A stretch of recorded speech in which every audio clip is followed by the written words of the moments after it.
Okay, another shop update. I'm over here at the welding table. I got back from that long road trip, and before that long road trip I had posted a shop update video showing you some frames. In this shop update I'm going to show you welding out those frames and how I angled them out onto a framing square. Then, ironically, I took that road trip, and where I took that shaper in Washington, the state of Washington, was to a place called Fireball Tools. And he's a YouTuber, and you may have seen some of his squares and some of his equipment on other YouTubers' videos, but I got a couple of them from him when I delivered it.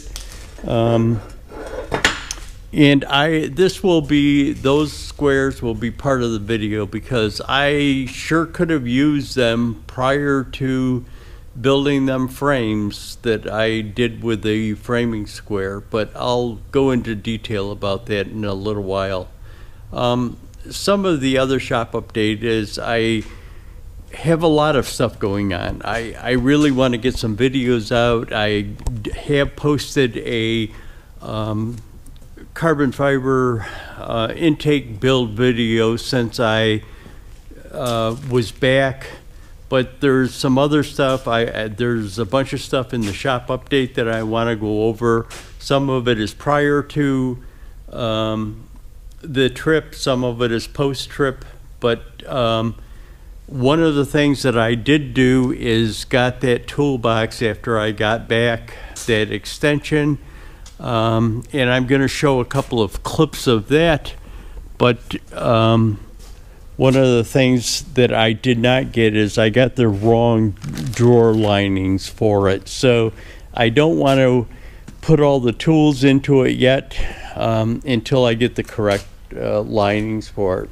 I don't want to throw the tools in there, scratch the drawers up, and have to take them back out again to put the linings in. So I will bring you back and show you, I'm going to show you a clip of before and after this cabinet got installed on there, but I'm not going to do a toolbox update until I get the linings and get all the tools organized in it. So I know it keeps getting put off, but it's just something that's happening. Some other things that are going on. I do have videos on the haul truck that I want to get posted. I want to make some additions to the haul truck videos because one of my viewers has made some comments about the sleeper, and I want to get some footage of the sleeper and what he's talking about and do one of my videos. So a lot to come. Here we go, shop update. Okay, the Mac Toolbox with that extension cabinet that was from the old box, and the Mac Toolbox after the new extension is on. As you can see, same length but a lot wider. I really like it. I haven't gotten the drawer pads in yet, but I'll bring you back and do a toolbox tour, like I said, after I get it organized. So I'm not sure if it'll be in this video, but it will be coming up quickly. I've got it now. I just want to show you, I discussed this in a previous shop update. This is the one of those metal frames that is going to go around the barn door. I just welded it up. I got the other one over there in preparation for weld up, but that's kind of what I wanted to show you. I'm going to take you over there to the welding table and show you what I did. One of the biggest problems in doing something, regardless of what it is trying to rig it up or fix it up. Yesterday when I started cutting those pieces, I was kind of wondering how I was going to hold them together, hold those miters, those 45 miters together on angle iron, so that I could weld it. So I had done that, cut those pieces yesterday afternoon, and again, kind of walked away from it. I've talked about walking away from things in other videos, just to clear your head, get it out of your head for a second. And last night I was thinking, you know, I have aluminum framing squares. I can just clamp those to the bottom of the angle iron as I'm welding it and weld right over the top of it. And as you see from that black mark on there, that's exactly what I did. So what I'll do is I'll set you up on the tripod, the other camera, set it up on the tripod, and film me doing one of the last one. There's only 2 of them, but I'll show you how I rigged it up. So again, that video clip that was just shown was shot before I went on that road trip and picked up these squares from Fireball Tool. Now you might be saying to yourself, instead of using a framing square, you could probably have used that pocket square that has a lip on one side and clamp that lip to the side of it. But the problem is it only has the lip on one side, and you can't clamp the other side. And the issue that I had using the framing square is, you'll see in the video, what I did is clamped it on the bottom of a piece.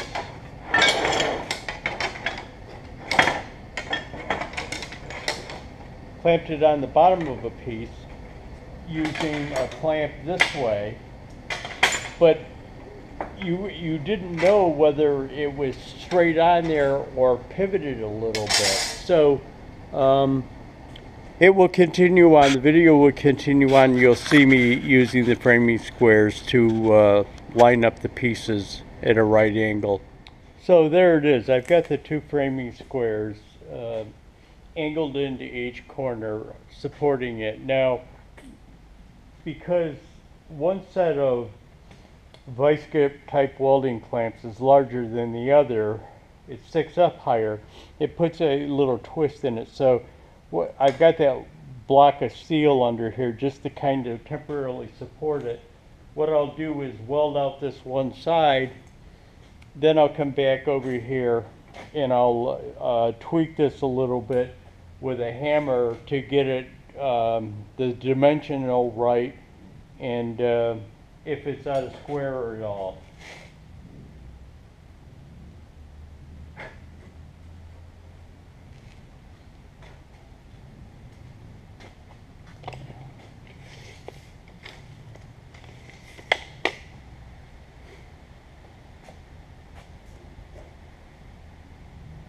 Priorities, coffee.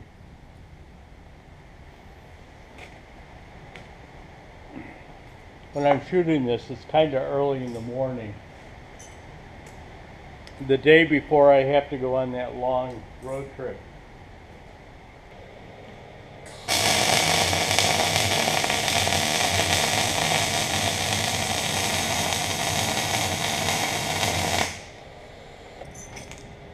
I'm going to take a grinder and grind off. There's a little tab there that's holding that from coming this way. It would throw it off dimensionally a little bit. Let me just take the grinder and grind it off. No, I didn't. I ended up not grinding it. I tape measured from one end to the other, and it is 7 feet, so I'm going to leave it.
Okay, there you go, guys. Just one last thought here. You saw me in the video. I had issues because the clamps were of different sizes and I had to actually brace it up with a block to keep it in a level tight plane. You notice that Jason's clamps are all the same height, so you don't have that issue with them. But anyways, good kid, Jason, Fireball Tools. Check it out. If you guys are into welding and clamps, these are cast iron clamps. He makes aluminum clamps. He makes different sizes too. So just check him out, or check out his YouTube channel. I think you'll enjoy some of his videos. Okay, so the last shop update, I talked about that road trip that I was taking. I had to go down to Florida and then out to Washington. I did take it. You saw some of the squares that I got from Jason at Fireball Tool.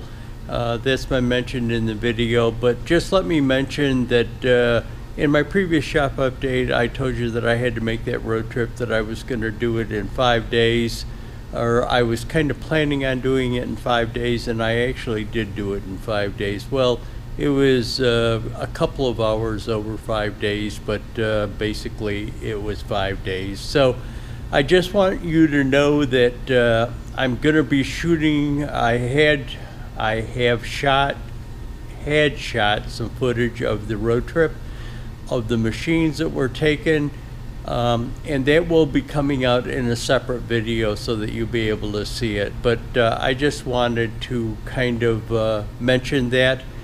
The Kennedy and Otto drill presses in the background because, Adam, if you're watching this video, I still haven't gotten that manual, so send it out to me. I'll bring you back with another bit here about the shop update. Okay, in the last shop update, I showed you cutting some stock that I was going to be using for shims on the haul truck. On the Kalamazoo bandsaw. And I just wanted to bring you over here and show you what that stock is going to be used for. And this isn't about the haul truck. This is about fabrication. I am putting a new axle, a new front axle underneath the haul truck. And the reason I'm doing it, just so that you know, is that the old haul truck had 20-inch tires, split ring type rims that are used wedges, and I wanted to get away from them split rings. I wanted to get away from the wedge type tire wheels. I wanted to get bud rims on this thing and disc brakes, and that's why I'm switching the axle. So the new axle had 4-inch springs in it. The truck that it came off of had 4-inch wide springs in it. My axle, or my springs on the existing truck, are 2.5 inches wide.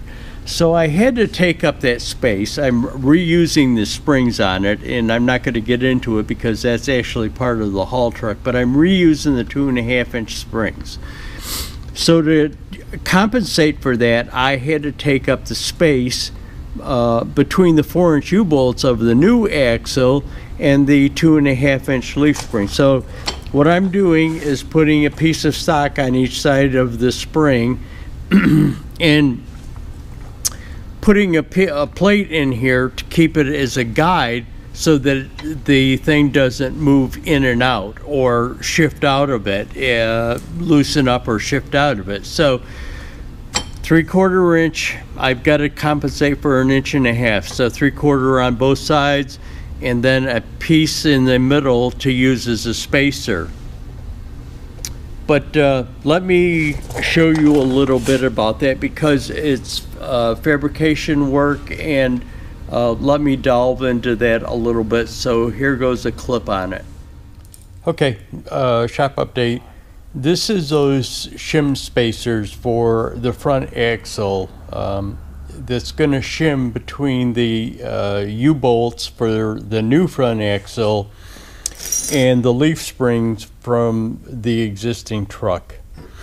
Now, because these U-bolts are going to fit tight in here, I'm not going to be able to run a weld bead up through the side of it, because the weld bead would interfere with the fit of the U-bolt.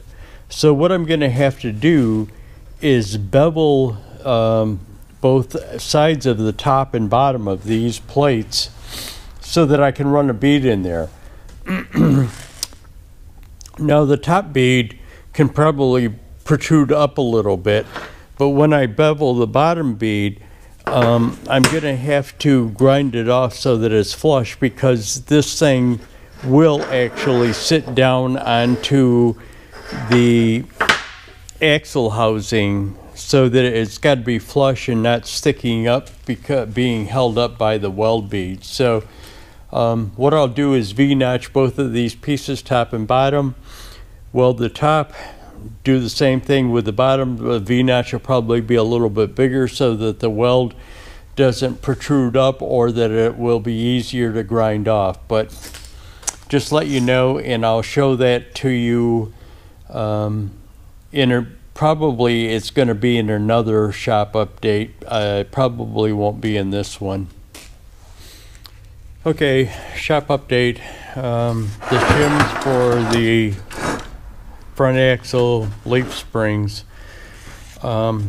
These, I didn't show it because it was kind of a test weld. I'm going to take it over and test fit it, but as I explained, what I did is bevel both sides, the bottom and the top of it. The bottom more so because I need that to kind of lay flat. That's kind of why you'll see some grinder marks on there. I just ground it off a little bit. The top isn't as critical, so there can be a little bit of a bead sticking up above it, but I did bevel it. And again, these are just test welds. I'm going to take it over and kind of test fit it and make sure that all is good. Okay, so here's that test fit. As I explained, this is still warm, so I've kind of got to be it.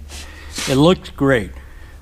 Now the only hiccup could be, again, and as I had discussed before, that spring is exactly 2.5 inches wide. The spacing in here is exactly 4 inches, so it leaves 1.5 inches, 3/4 inch material. But you know, there could be roughness, so I might have to mill it off a little bit, but I won't know that until I actually get it up onto the truck, or get it underneath the truck and get it kind of test fitted. Test fitted for the spring into it, not test fitted for this. I called them both test fitted, but you know what I mean. Get it up under the truck and see what works and what doesn't work. Okay, we're going to switch topics again. I will show you the rest of the weld out of those shims for the spring spacers as I do it. But right now, what I'm going to do is switch to some maintenance on the truck that I had to do after I got back from my road trip. This is just that old end cabinet sitting here. It's still full of tools. I'm kind of waiting to get those drawer liners before I pull the tools out of that and put them in the new cabinet. Okay, it's the next day after I got back from my road trip from Washington. I had gone down to Florida, and then dropped off a drill press that I had picked up in Illinois. Illinois or Indiana, I forgot. I picked it up and took it down to Pensacola, Florida for Adam Booth, and then I went up to Birmingham, Alabama, and picked up a shaper, 36-inch shaper for Jason at Fireball Tool in Spokane, Washington. So it's the following day. I'm back in the shop. What I'm doing is doing some maintenance that is needed on the truck. Oil change, filter changes, air filter change, fuel filter changes, etc. The oil change I went over a little bit. Before I left, I had realized that there was still a couple of thousand miles left before the oil change, and I knew that I was going to kind of go over it, but let me explain to you. I did go over it. It's supposed to be changed at 7,500. It's going to be a little over 10,000 before it gets changed. But if you took this same engine, the Cummins engine, and put this engine in a commercial truck, the oil change intervals in the commercial truck would be different. So instead of 7,500, it's like 10,000. So in a commercial vehicle. So I went over on it as a conventional pickup truck, but actually in reality, if you had this as a commercial engine, which kind of it's being used for, the interval change would have gone to 10,000. I've also got to do some work. When I got back, I had absolutely no problems with it. When I got back, I parked in my driveway, got some sleep, and then had to go over to my grandson's for dinner. But when I went over there, I went out and started it up fine, drove out of the driveway, it was fine. It started, as soon as I started going down the street, it was hesitating and sputtering.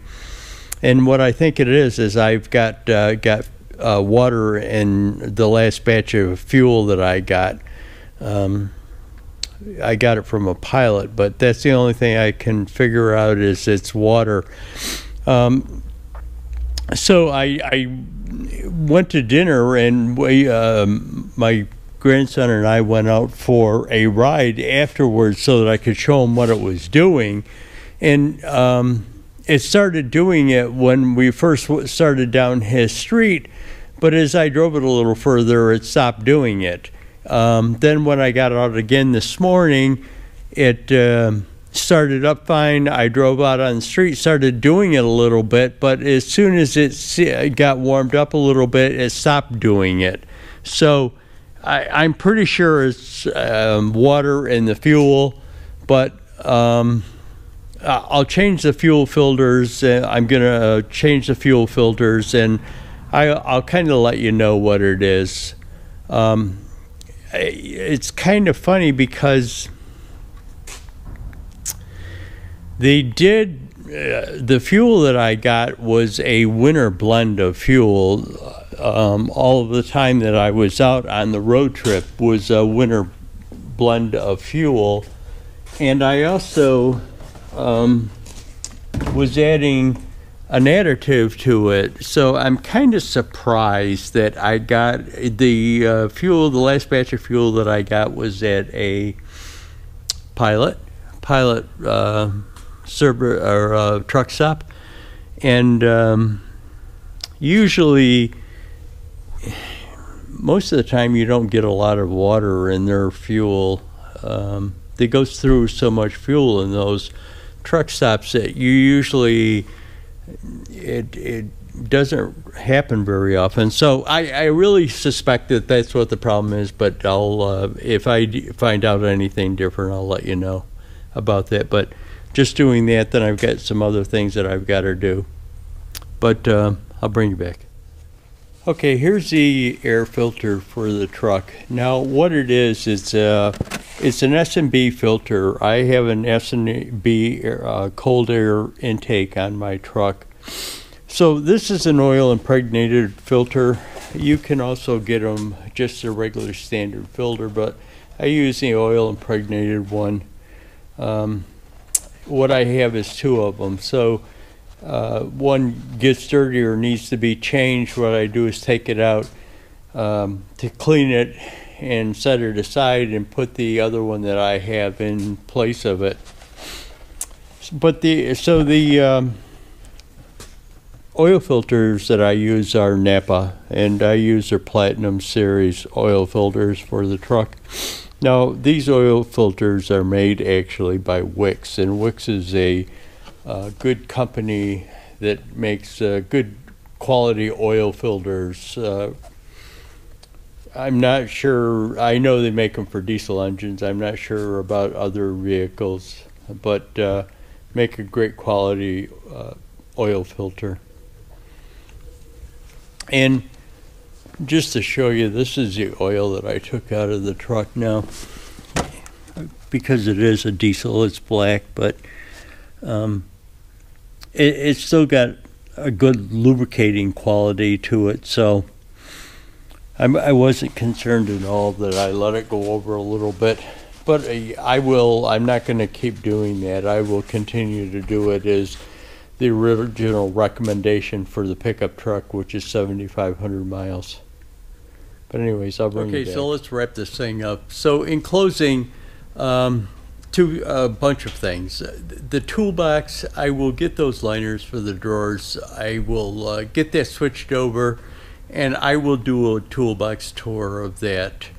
The shims, as I do it, weld them things out to get them fit into there. I will show that in a shop update also. I have been, since I got back from that long road trip, I actually made another haul yesterday, racking. The guy that I normally haul racks for, he wanted me to haul some from not far from my shop, within 2 miles of my shop, haul it from there back to his place in Rochester. And then I have a haul scheduled for Tuesday of next week. I actually have to pick the material up Monday afternoon, and then do a haul Tuesday, not very far. I think it's less than 300 miles, over towards Herkimer, New York. But anyways, I will keep you posted as to my progress on all of these projects, and if you get a chance, check out Jason's channel, Fireball Tools, on YouTube. Thanks for watching, guys. Hit that like button, subscribe.